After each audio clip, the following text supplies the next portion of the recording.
नमस्कार बंधुरा, आज के आमी बानाबो चिंगड़ी पालंग।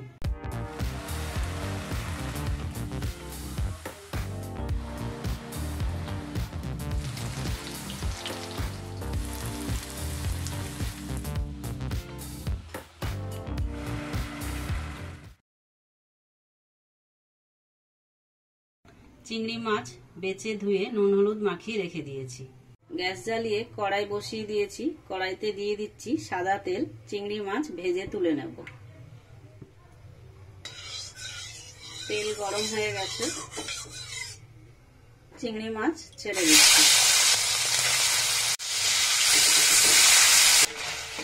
চিংড়ি মাছ বেশি ভাজার দরকার নেই, অল্প করে চিংড়ি মাছ ভেজে নিয়েছি, এগুলোকে তুলে নিচ্ছি।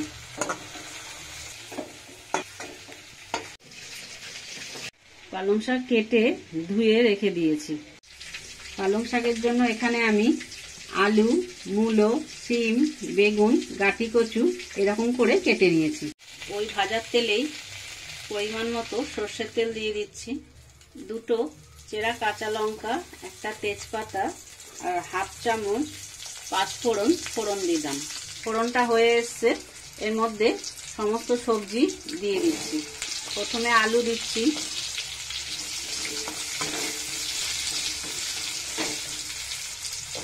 কচু দিচ্ছি,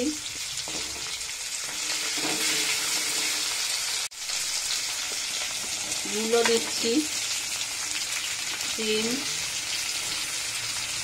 বেগুন, সমস্ত সবজি আঁচ কমিয়ে ভেজে নেব। সমস্ত সবজি ভাজা হয়ে গেছে, এর মধ্যে দিয়ে দিচ্ছি হলুদ গুঁড়ো, স্বাদ মতো লবণ, এক চামচ চিনি দিয়ে ভালো করে মশলাটাকে কষিয়ে নিচ্ছি।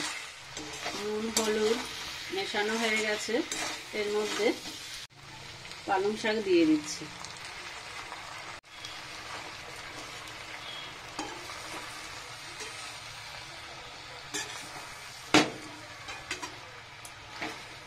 চাপা দিয়ে রেখে দিচ্ছি।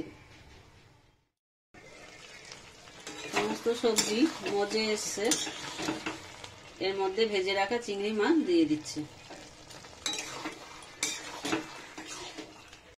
আরো 5 মিনিটের জন্য চাপা দিয়ে রাখছি। 5 মিনিট হয়ে গেছে, পালং শাক তৈরি হয়ে গেছে, এটাকে নামিয়ে নেব।